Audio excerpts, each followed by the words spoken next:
ہے تو یہ تین چیزیں آنی چاہیے آپ کے اندر. تین چیزیں بہت ہی اہم ہیں. اور تیسری چیز بہت امپورٹنٹ ہے. حضور پاک صلی اللہ تعالیٰ علیہ وسلم فرماتے ہیں کہ وہ مسلمان، ہر مسلمان کے بارے میں اللہ کے نبی صلی اللہ تعالیٰ علیہ وسلم نے ارشاد فرمایا، تین چیزیں ایسی ہیں جو کسی مسلمان کے اندر آ جائیں تو وہ ایمان کی لذت اور اس کی مٹھاس محسوس کرے گا. ایمان کی لذت اور ایمان کی چاشنی، ایمان کی مٹھاس، یہ کیا ہے؟ بہت سارے لوگوں کو ایمان کی دولت تو نصیب ہے، آپ مسلمان ہیں، مومن ہیں، لیکن ایمان کی لذت کسے کہتے ہیں؟ ایمان کی چاشنی کیا ہے؟ وہ جس بندے کو مل جاتی ہے تو پھر وہ دنیا میں کسی اور چیز کی طرف نظر بھی نہیں کرتا. ظاہر سی بات ہے، جس کو لذت ملتی ہو کسی چیز میں، اس لذت والی چیز کو کوئی چھوڑ کے جاتا بھی نہیں. جس کو حضور پاک صلی اللہ تعالیٰ علیہ وسلم سے لگاؤ ہے، کسی کو کسی اور سے لگاؤ ہے، تو یہ تو آپ دیکھتے ہیں جس سے لگاؤ ہے اسی کے پاس رہنا وہ زیادہ پسند کرتا ہے. تو یہ لذت آج آپ کو ملی ہے کہ نہیں ملی؟ اب ہم کو یہ محسوس کرنا ہے ہم کس کیٹیگری میں ہیں. ایمان کی لذت ہمیں ملی کہ نہیں ملی اب تک؟ اور وہ تین چیزیں کیا ہیں؟ اللہ کے نبی صلی اللہ علیہ وسلم نے ارشاد فرمایا، جس کے اندر بھی یہ تین باتیں آ گئی وہ ایمان کی مٹھاس پالے گا، ایمان کی لذت اسے مل جائے گی. نمبر ایک، حضور پاک صلی اللہ تعالیٰ علیہ وسلم فرماتے ہیں سب سے پہلی چیز یہ ہے کہ دنیا میں وہ سب سے زیادہ اللہ اور اس کے رسول سے محبت کرتا ہو. پہلی چیز، اللہ اور اس کے رسول سے سب سے زیادہ محبت کرتا ہو، ایک چیز اس کے اندر یہ آنا چاہیے. سیکنڈ تھنگ، دوسری چیز کیا ہے؟ نبی پاک صلی اللہ تعالیٰ علیہ وسلم ارشاد فرماتے ہیں وَأَن يُحِبَّ الْمَرْءَ لَا يُحِبُّهُ إِلَّا لِلَّهِ. کسی بھی آدمی سے دوستی کرتا ہے تو صرف اللہ کے لیے کرتا ہو. اس کے پوری دنیا میں تعلقات، اگر دل سے کسی سے تعلق ہے تو صرف اور صرف اس لیے ہے کہ اللہ تبارک و تعالیٰ کی رضا ہو. میرا آپ سے تعلق کس لیے ہے؟ آپ کا آپس میں بھی کسی کا کچھ تعلق ہوگا. کچھ تعلقات دنیا میں ایسے ہیں جو بے غرض ہیں، مقصد نہیں ہے اس کا، غرض یہ نہیں ہے کہ اس سے میں دوستی کروں گا، اس سے مجھے کچھ فائدہ ہے، نفع ہے. نفع اور یہ مقصد جس میں ہے اس دوستی کی بات نہیں کر رہا ہوں. خالص اللہ کے لیے جو دوستی کرتا ہے، خالص اللہ کے لیے، یہ عادت جس کے اندر ہوگی، دوسری چیز اس کے پاس آ گئی، ایمان کی لذت پانے والی چیز. اور تیسری چیز بہت امپورٹنٹ ہے. حضور پاک صلی اللہ تعالیٰ علیہ وسلم فرماتے ہیں کہ وہ مسلمان، ہر مسلمان کے بارے میں، کہ کفر اور شرک کی طرف لوٹنے کو اتنا ناپسند کرتا ہو جتنا کہ آگ میں ہاتھ ڈالنے کو ناپسند کرتا ہو. اتنا تمہارے اندر شدید کفر اور شرک سے نفرت ہونی چاہیے کہ میں آگ میں جانے کو جس طرح ناپسند کرتا ہوں، ہاتھ میرا نہ جائے، پیر میرا نہ جائے، اسی طرح کفر اور شرک کرنے سے یا کفر اور شرک کی طرف جانے سے اتنا ڈر لگتا ہو، اتنا خوف لگتا ہو، تو سمجھ لو کہ تیسری چیز بھی اس کے اندر آ گئی. اب وہ ایمان کی لذت اسے ملے گی، ایمان کی چاشنی اسے ملے گی. اور ایمان کی لذت جسے ملتی ہے نا، تو پھر وہ لوگ دنیا میں چوں چرا بھی نہیں کرتے، ایسا کیوں ویسا کیوں بھی نہیں کرتے، بلکہ صحابہ اکرام رضوان اللہ تعالیٰ علیہم اجمعین کی وہ صفات ہی تو ہیں. وہ ایمان کی لذت پائے ہوئے تھے، اسی لیے موت بھی ان کے نزدیک حقیر تھی. ایمان کی چاشنی جسے مل جاتی ہے اس کے لیے تلواروں کی جھنکار کوئی معنی نہیں رکھتی، طوفان، آندھیاں، سیلاب اس کے لیے کوئی معنی نہیں رکھتے. ایمان کی لذت جسے ملتی ہے. اور ایمان میں جب مکمل نہیں ہوتا تو ہر چیز سے خوف بھی رکھتا ہے. دیکھیں کچھ چیزوں کا خوف تو سب کو ہوتا ہے فطرت میں.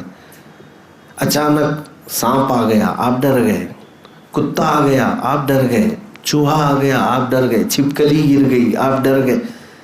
اس کو خوف نہیں کہتے, یہ خوف نہیں ہے, یہ اپنے آپ کو بچانا ہے اچانک آنے والی چیز سے. جیسے بہت تیز ابھی غبارہ پھٹ گیا تو آپ کے جسم کے اندر حرکت ہوگی کہ نہیں ہوگی؟ تو آپ کے چاہنے سے نہیں ہو رہی ہے, بے اختیار ہے. یہ فطرت میں ہے انسان کے. بھیانک آواز سے یا اچانک آنے والی چیز سے وہ تھوڑا سا سہم جاتا ہے, تو اس کو خوف نہیں کہتے. بلکہ میں جس خوف کی بات کر رہا ہوں وہ خوف ہے یہیں بیٹھے ہیں لیکن اب کیا ہوگا تب کیا ہوگا, اب کیا ہوگا تب کیا ہوگا. یہ جو خوف ہے ایمان کی لذت جسے ملتی ہے, یہ خوف اسے نہیں ہوتا. انہی کے لیے قرآن نے کہا ہے الا ان اولیاء اللہ لا خوف علیہم ولا هم یحزنون. بے شک اللہ کے دوست انہیں کسی بات کا خوف نہیں ہوتا اور نہ ہی آخرت میں کسی بات کا غم ہوتا ہے. تو خوف اور غم اگر نکالنا ہے تو یہ 3 چیزیں آنی چاہیے آپ کے اندر. پھر سے گن لو, 3 چیزیں بہت ہی اہم ہیں. نمبر 1, پوری دنیا میں آپ کو سب سے زیادہ محبت اللہ اور اس کے رسول سے ہو, اللہ اور اس کے رسول سے محبت ہو. دوسری چیز ہے آپ کسی سے بھی دوستی کرتے ہیں, محبت کرتے ہیں تو صرف اللہ کے لیے کرتے ہو, اللہ کے لیے کرتے ہو, میرا رب راضی ہو اس کے لیے میں اس سے دوستی کیا ہوں, محبت مجھے اسی لیے ہے. تیسری چیز کفر و شرک میں لوٹنے کو سخت ناپسند کرتے ہو, جیسے آگ میں ہاتھ ڈالنے کو ناپسند کرتے ہیں. اب میں آپ سے سوال کرتا ہوں, اورلی جب کسی سے بھی پوچھا جائے تو یہ تینوں چیزیں ہر آدمی کہتا ہے میرے اندر تو ہے, میں دنیا میں اللہ اس کے رسول سے سب سے زیادہ محبت کرتا ہوں. آپ سب بھی محبت کرتے ہوں گے, جواب تو سب کا وہی ہے.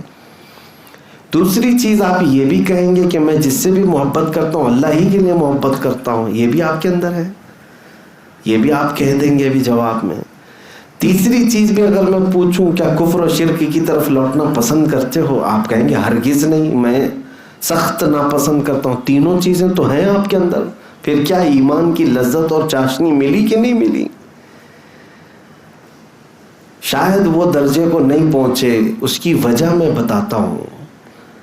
زبانی کہہ دینا اور ہے لیکن عمل سے تمہارا ثابت کر کے دکھانا اور ہے. ہاں بندہ کہتا تو ہے کہ پوری دنیا میں میں اللہ اور اس کے رسول سے سب سے زیادہ محبت کرتا ہوں.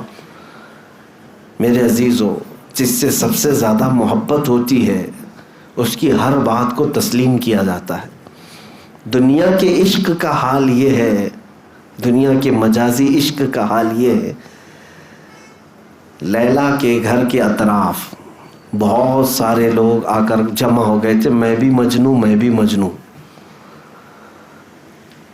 تو لیلا کی خادمہ نے کہا کہ کتنے مجنوں پال رکھے ہیں تو نے, وہاں تو بھیڑ ہے باہر. لیلا نے حلوہ پکایا اور خوبصورت اچھی لذت والا حلوہ, کہا کہ جاؤ میرا جو مجنوں ہے اسے حلوہ دے دو. خادمہ باہر لے کر کے آئی, لیلا نے حلوہ بھیجا ہے. مجنوں کون ہے؟ آپ یہ سمجھتے ہوں گے لیلا مجنوں خالی یہ محاورہ ہے, حقیقت میں ایک تاریخی پس منظر ہے, تاریخ میں اس کا وجود ہے, اس کے لیے پیش کر رہا ہوں.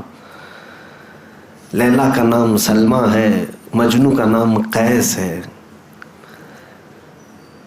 تو لیلا نے جب یہ کہا خادمہ سے تو خادمہ آ کر باہر کہتی ہے بہت سارے مجنوں آ گئے, سبوں نے کہا میں مجنوں میں مجنوں, سب حلوہ ہمیں دے دو. اور اس میں ایسا چھینا جھپٹی ہوئی کہ حلوہ سب میں ادھر ادھر ہو گیا. اور اس کے بعد خادمہ آ کر کے پھر سے کہتی ہے کہ سارے لوگ تو اس پر ٹوٹ پڑے, سبوں نے کھا لیا اس کو. پھر لیلا نے کہا ایک چاقو چھری لے کر کے برتن لے کر باہر جاؤ, کہو کہ لیلا نے تمہارے بدن کا ایک ٹکڑا مانگا ہے.